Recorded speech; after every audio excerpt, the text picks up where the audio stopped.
We are having discussions with Hamas. We are helping Israel in those discussions because we're talking about Israeli hostages. And we're not doing anything in terms of Hamas. We're not giving cash. We're not giving $6 billion like you hear other administrations give. And in fact, I got 59 hostages out, and we gave nothing. In 59, we gave nothing.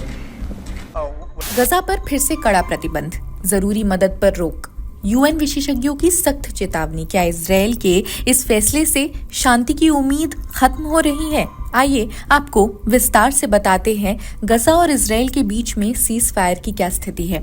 गजा में संकट पहले से ही गहराया हुआ था, लेकिन Israeli सरकार के नए फैसले ने इसे और बदतर बना दिया है। इजरायल ने गजा में जाने वाली सभी मानवीय सहायता को रोक दी है। न खाना, न दवाइयां, न कोई जरूरी सामान। यूएन के 20 से ज्यादा मानवाधिकार विशेषज्ञों ने इसे अंतर्राष्ट्रीय कानून का उल्लंघन बता दिया है।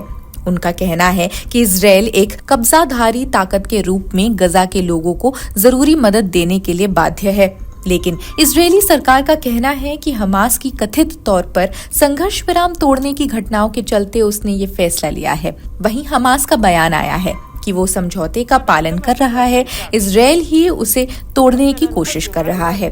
खैर, संघर्ष विराम लागू होने के बावजूद 19 जनवरी के बाद से गजा में 100 से ज्यादा फिलिस्तीनी मारे जा चुके हैं। इस युद्ध में अब तक 48,400 से ज्यादा लोगों की जान जा चुकी है। सारी हदें पार हो चुकी है। इसमें बड़ी संख्या में आम नागरिक हैं। दूसरी ओर इजरायल का कहना है हमास के हमलों में 1,218 इजरायली नागरिक मारे गए। खैर, यूएन के विशेषज्ञों ने इसे युद्ध अपराध करार दे दिया है और इजरायल को याद दिलाया है कि एक कब्जादारी ताकत होने के नाते उसे गजा के लोगों को जरूरी सहायता पहुंचानी होगी। उनके मुताबिक इजरायल मानवीय सहायता को एक हथियार की तरह इस्तेमाल कर रहा है, जो एक गंभीर अपराध है। खैर, लेकिन अब सीज फायर डील को लेकर कतर, मिस्र और अमेरिका ने मध्यस्थता की थी।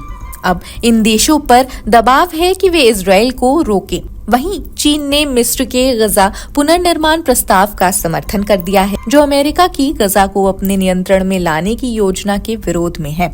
Hamas has not been forthright with us, and it's time for them to be forthright with us.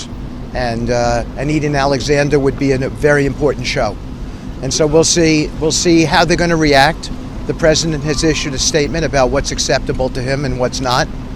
And hopefully we'll see some good conduct next week, and I'll be able to go in there and have discussions. इस बीच Axios की report के मुताबिक America अब artificial intelligence की मदद से उन विदेशी छात्रों के वीजा रद्द करेगा जो हमास के समर्थक भी माने जाते हैं।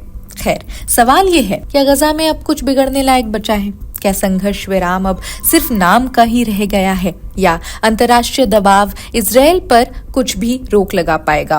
सुनते रहिए हमारे खास रिपोर्ट्स। इजरायल गजा सीज फायर से जुड़े सभी अपडेट्स हम आप तक पहुंचाने की कोशिश करेंगे। आप अपनी राय कमेंट्स में जरूर बताएं। देश दुनिया की अन्य खबरों के लिए देखते रहें जनसत्ता। शुक्रिया।